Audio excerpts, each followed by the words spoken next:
Hello everyone, and this is my review for WWE NXT on August the 24th, 2016. And honestly, well, there's not much to say here because this ended up being mostly a recap show. There were a couple matches on the show itself. One being Ty Dillinger against Wesley Blake.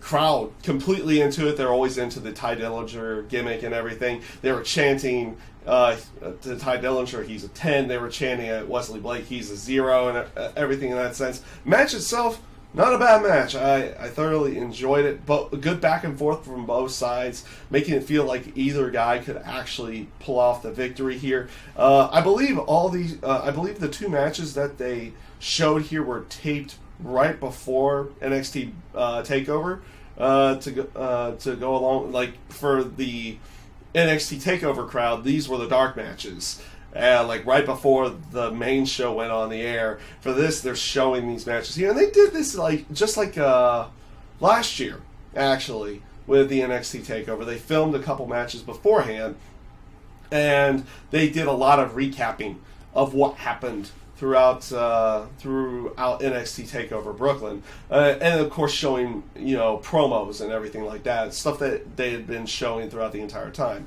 And you got that one. You got that for Austin Aries. He cut a promo right after his match with No Way Jose. Same with the Revival. Same with Bobby Roode as well. And they're cutting really good promos. And you got one from Bayley afterwards as well, that also brought in Ember Moon to a talking aspect of everything to go along with it. Some good promos from all sides here, either showing the aspect of winning their match or in defeat in some way, shape, or form. Like both sides came off relatively good in that sense.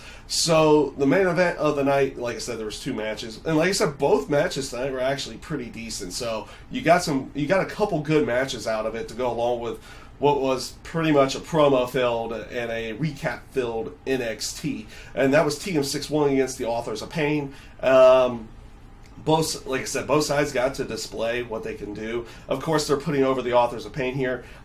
They mentioned their names now.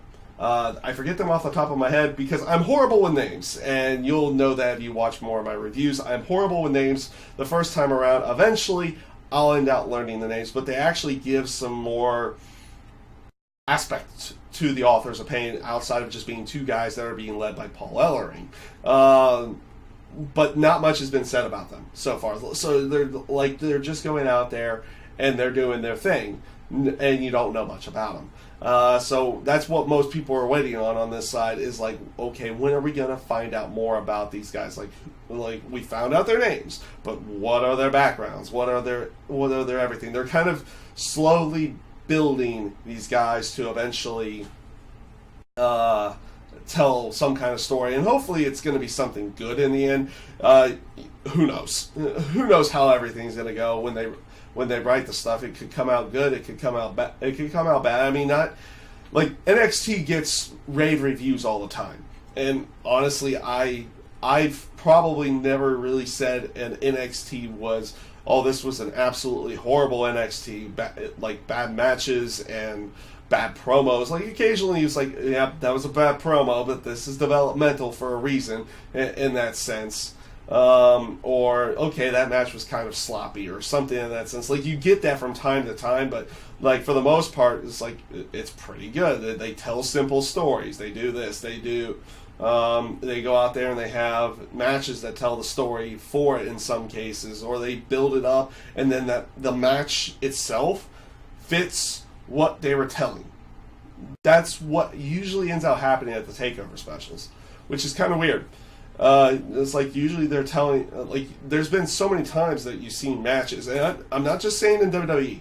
I mean TNA, Ring of Honor, anywhere.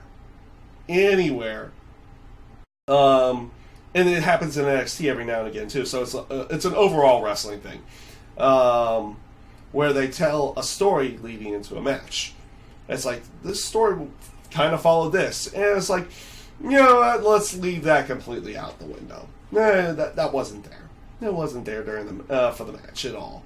It was just there for aspects of that, for being there.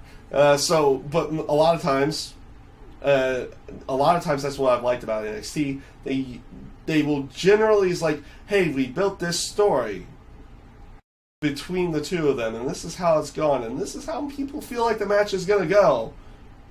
In the terms of at least like style or the feel or the flow of the match, and that's how it goes. So that's one reason why I've kind of always liked NXT, because they tell your story and it's like, okay, this one's going to be like a submission based style, or a happy or a style of like more entertaining value versus a technical wrestler style to go along with it, and they play off of that throughout the entire match. Or a strong style match. That's what you expect. That's what you end up getting in a good chunk of their matches. That's kind of, like I said, that's kind of why I've always liked NXT. So with that being said, like, I kind of also went on another like aspect of like how I feel about NXT, but this is my overall review of NXT this week for August 24th, 2016. Obviously, they'll probably be back in Full Sail for next week. And we'll see how everything goes and how they start building everything, because they have stuff to build off of from NXT TakeOver. Like, what will they do with Austin Aries and Hideo Itami? Will there be anything more with Samoa Joe and Shinsuke Nakamura? You assume there will be in some way, shape, or form. More with a revival and Tommaso Ciampa and Johnny Gargano. Will there be anything more with that? And where will they go with everything in that sense? So, like I said, that is my review for not NXT TakeOver, just WWE NXT. I thank you guys for watching, and I hope you have a great day.